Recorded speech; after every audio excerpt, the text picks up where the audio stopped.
Pero bueno, señoras y señores, así terminó el partido, muy polémico. De hecho, el portero del equipo de Necaxa termina golpeando la...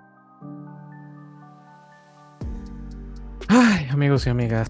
Pues sí, señoras y señores, ya tenemos semifinalistas para lo que es la liguilla del fútbol mexicano. El día de hoy, domingo, terminamos la actividad de los cuartos de final en la fase de vuelta. Tuvimos los dos partidos que pues básicamente cumplían lo que se esperaba. De hecho, lo que esperábamos en cuanto a estadística y lo que esperábamos en lo que habíamos visto en los partidos de ida, que el 3 y el 4 de la tabla general se unieran al 1 y al 2, tuviéramos en sí una justicia deportiva en cuanto a los equipos que habían hecho mejor las cosas en esta fase regular. Acá nos vamos a comenzar primero por el partido entre el equipo de la máquina celeste de la Cruz Azul contra el equipo Esmeralda, el León, que básicamente les llueve sobre mojado luego de tener una semana para olvidar. Se vino un partido de ida donde habían atacado y habían sabido dominar al equipo de Cruz Azul, se habían repuesto de estar abajo en el marcador por un 2-0 inicial, pero las cosas se fueron acomodando. El equipo de la máquina termina siendo mejor equipo que ellos, porque terminan aprovechando mejor las jugadas y terminan aprovechando mejor las ocasiones que iban al área rival, a pesar de que el equipo de León se había visto en cierta manera muy bien y a veces mejor que el equipo de la máquina. Y bueno, en este partido las cosas sobresalieron, sobre todo en el Olímpico Universitario. Primero que nada, lamentablemente Montaño se lesiona solo, pisa mal, se lastima la rodilla. El gesto de dolor pues llega mucho en el alma, porque este jugador había brillado en el partido de ida, había hecho el primer doblete de su carrera futbolística y bueno, parecía que las cosas le llovían sobre mojado al equipo de la máquina.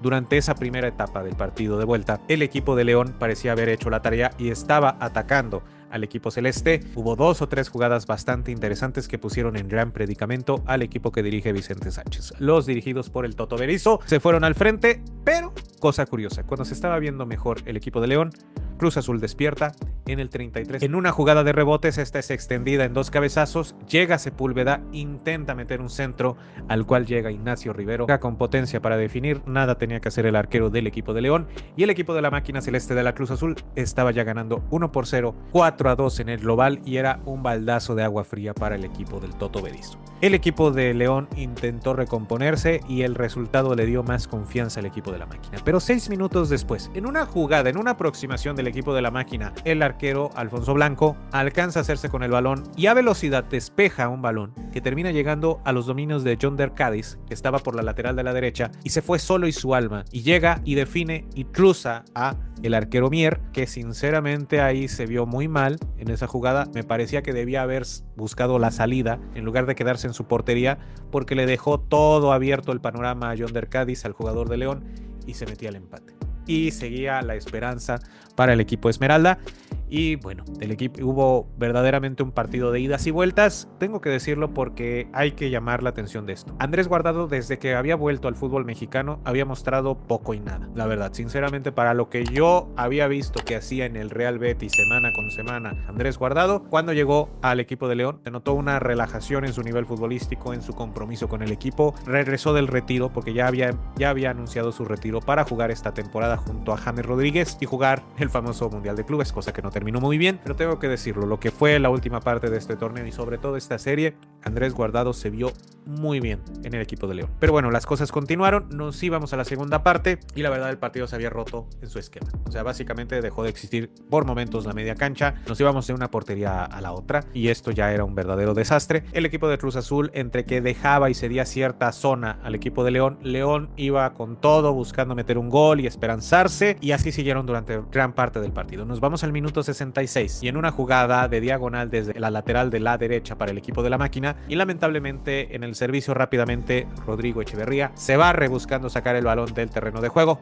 Lamentablemente termina haciendo contacto con ese balón y el balón termina entrando a su propia portería y termina siendo un autogol a favor del equipo de la máquina celeste de la Cruz Azul. A partir de eso se acabó la pelea por la eliminatoria por parte de León. León estaba jugando ya más por orgullo que por verdaderamente la ilusión de eliminar a la máquina celeste de la Cruz Azul. El equipo de Cruz Azul intentó, y como que no lo dejaban, administrar sus recursos, administrar su presión al equipo de León, y termina llegando el final del partido y el equipo de la máquina celeste en un partido que tengo que decirlo bastante entretenido en los últimos minutos.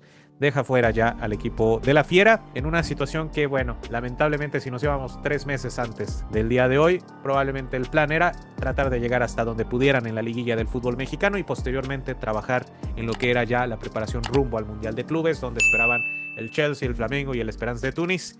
Y bueno, lamentablemente alguien descubre la multipropiedad y el equipo de la Fiera termina fuera ya de la liguilla del fútbol mexicano. Ayer terminó también fuera el otro equipo del grupo Pachuca y bueno, la cosa sabe bastante agridulce para los Martínez y lamentablemente para muchos de estos jugadores. Vamos a ver en qué termina esta situación, porque muchos de estos jugadores llegaron con la esperanza de jugar un Mundial de Clubes, entre ellos James Rodríguez, que también la situación con James Rodríguez es una lesión, pero también nos pone a pensar qué tan necesarios han sido estos jugadores, estos famosos cracks mundiales como James Rodríguez y Sergio Ramos en el caso de Monterrey, porque a la hora buena, en los partidos donde se necesitaban, no estuvieron en la liguilla del fútbol mexicano. Pero bueno, vámonos al otro partido, que era la otra serie entre Tigres y el equipo de Necaxa.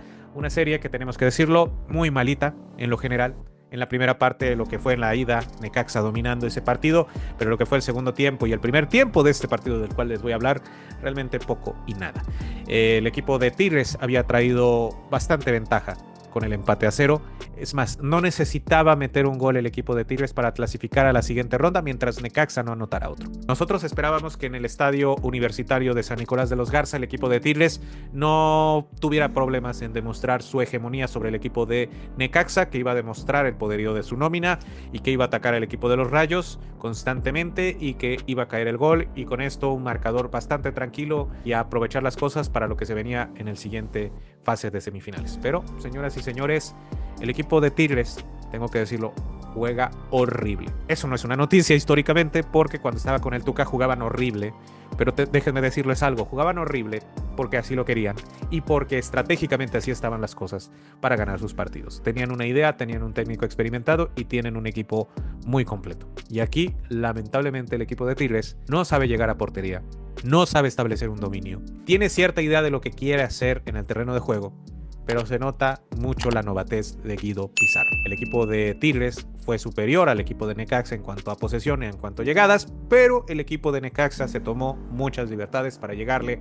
a los Tigres regiomontanos y hubo un par de jugadas donde pudieron hacer un poco más. Pero la verdad, en general, ese primer tiempo fue muy pesado de ver y nos íbamos a la segunda parte. Parecía que las cosas iban a cobrar rumbo, empezaron a hacer ciertos movimientos. Me llama mucho la atención que Osiel Herrera fue tal vez lo más sobresaliente del equipo de Tigres, porque la verdad lo que fue ofensividad, dinámica, variantes o una dinámica ofensiva ya ensayada, no lo tiene Tigres. Necaxa llega y les tengo que decir algo. Necaxa ha sido un equipo extraordinario en la dirección que ha tenido Larcamón. Me queda claro que Larcamón es un excelente técnico porque su gran cualidad es que multiplica las capacidades de sus jugadores, multiplica el valor de sus recursos, a pesar de que probablemente con otros técnicos, el 90% de los técnicos, estos jugadores no funcionan. ¿Por qué lo digo? Porque Necaxa tuvo muchas veces el balón, tuvo huecos, tuvo posibilidades, pero muchos de estos jugadores tomaron pésimas decisiones. Casi el 80% de las jugadas de Necaxa fueron malas decisiones de quién darle el balón, hacia dónde mover la distribución del mismo, y así nos pudimos haber seguido toda la vida. Pero viene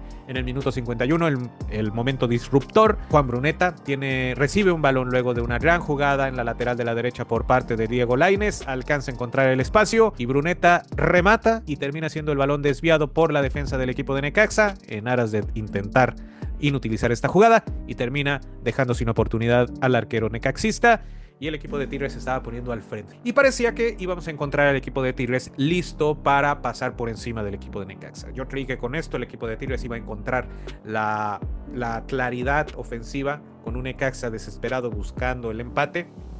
Se iban a abrir espacios y el juego ofensivo de Tigres, por lo menos en sus individualidades, iba a cobrar efecto. Pero, amigos y amigas, eso no pasó.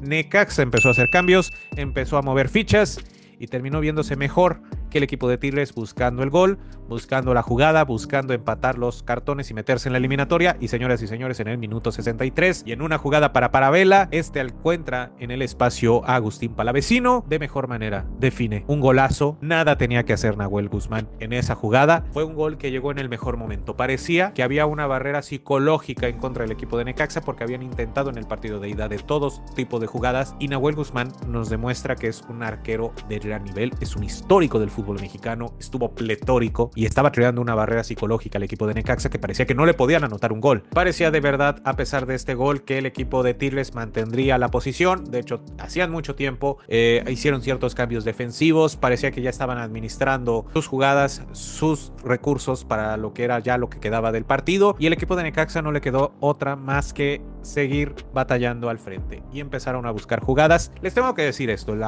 el dinamismo del partido fue total, porque fue un partido de ida y vuelta, tampoco existió media cancha, era de ir de una portería a la otra. Había por momentos en verdad que este partido era una cáscara, y en el minuto 86 se vino una ida y vuelta, y Necaxa desde la lateral de la derecha tiene la posibilidad de meter un centro largo, donde Tomás Paladoni alcanza a cabecear y termina anotándole el gol a Nahuel Guzmán en el poste que debía proteger. Y señoras y señores, en el minuto 86 Necaxa estaba dando la campanada. Con ese gol estaba ganando el global y estaba clasificando a semifinales. Y el equipo de Tigres, que había hecho toda serie de movimientos para hacer tiempo y administrar la ventaja, pues tuvo que empezar a meter atacantes y apresurar los tiempos. Entraban Marcelo Flores, entraba Córdoba y se agregaron 8 minutos al agregado. Y parecía que esto era hasta que el equipo de Tigres anotara, pero el equipo de Tigres hasta el minuto 96 parecía que no estaba avanzando en nada en sus ataques. Necaxa se estaba defendiendo de manera heroica. Se viene una jugada de falta, va el propio Nahuel Guzmán a buscar la jugada al frente, termina metiendo el balón a la olla, una serie de rebotes y el balón termina entrando a la portería. Una locura verdadera, fueron como 20 segundos de rebotes, de intentos de disparo, del portero perdiendo el balón, de los defensas perdiendo el balón, pero finalmente termina entrando ese balón. De primera instancia se termina anulando el gol, porque al parecer el asistente del árbitro le había dicho que había una falta dentro del área. Conforme va transcurriendo el tiempo y el portero estaba en el suelo, le dicen que consulte el VAR, el árbitro va a consultar el VAR y hubo toda clase de jugadas. Hubo una falta ofensiva por parte del equipo de Tigres que parece ser no concluyente para el árbitro. Hay otra patada sobre el portero. Hay una jugada donde no le quitan el balón de manera sucia al portero de Necaxa. De hecho, la termina perdiendo el balón por un defensa del equipo de Necaxa y el balón termina entrando a la portería. Una serie de jugadas que pueden ser cualquier polémica. La ve el Gato Ortiz y decide dar el gol al equipo de Tigres, y bueno, esto significaba la eliminación del equipo de Necaxa. Termina el partido y el equipo de Tigres termina avanzando a la siguiente ronda. Una jugada que yo les voy a decir mi opinión personal. Me parece que sí hay una falta ofensiva, pero parece ser que no le importó mucho al árbitro. Eso sí, si se quería alegar que le hicieron falta al portero quitándole el balón, me parece que no lo hay. Y como les digo, parece ser que de hecho quien le termina quitando el balón al arquero es un defensa del equipo de Necaxa. La jugada puede tener todo tipo de interpretaciones, es polémica porque por ese detalle se termina sellando el pase para el equipo de Tigres a semifinales y termina quedando fuera el equipo de Necaxa, que había, me parece que en cierta manera, a pesar de las estadísticas, había mostrado más valor y más ganas de ir al frente. Pero bueno, señoras y señores, así terminó el partido, muy polémico. De hecho, el portero del equipo de Necaxa termina golpeando la cámara del canal que estaba llevando la transmisión del partido, reclamando esta jugada. Bastante molesto, bastante molestia de muchos jugadores de Necaxa, pero al final esto ya no se da marcha atrás. El equipo de Tigres avanza a la siguiente ronda de manera polémica. De hecho, también la verdad, cruzando los dedos, el equipo de Tigres se termina viendo tal vez el equipo más débil de los 4 que terminan clasificando a semifinales. Y bueno, señoras y señores, tenemos semifinales y tenemos clásico joven, América contra Cruz Azul nuevamente. Parece ser que sigue existiendo esa barrera psicológica de la paternidad debido a varias series donde el equipo del América ha pasado por encima del equipo de la máquina celeste de la Cruz Azul, y por el otro lado tenemos un Toluca Tigres que sinceramente se ve bastante bien el equipo de Toluca luego de lo que fue el partido de vuelta. Tigres se ve un equipo demasiado improvisado, pero bueno, vamos a ver cómo quedan los horarios de estas semifinales del fútbol mexicano. Va a estar bastante movido y bueno, señores, tengo que decirles que como necaxista estoy bastante podrido de cómo terminó el partido. Me había ilusionado bastante. Este equipo de Necaxa no está acostumbrado a llegar a estas instancias y a pelear con equipos de la parte alta de la tabla. De hecho, pues era una batalla entre el 4 y el 5. Necaxa finalmente termina quedando fuera. Me deja un buen sabor de boca como necaxista la cara que da este equipo. Espero que se pueda quedar Larcamón en el equipo de Necaxa. Ya muchos le están haciendo ojitos, pero bueno, así están las cosas del fútbol. Mucha bronca, mucho enojo, pero al fin y al cabo estamos aquí. A mí me gustaría saber, amigos y amigas, qué piensan acerca de lo que fueron estas dos series, qué piensan de las semifinales, y recuerden que sea cual sea su opinión, es más que respetable en la caja de los comentarios. Si te gustó este vídeo, regálanos manita arriba. Si te gusta lo que estamos haciendo, suscríbete y dale click en la campanita para que así cada nuevo vídeo te llegue en forma de mensaje y no te pierdas lo que estamos haciendo. Agradezco el tiempo para ver este vídeo y nos vemos en el próximo. Chao, don Miembro.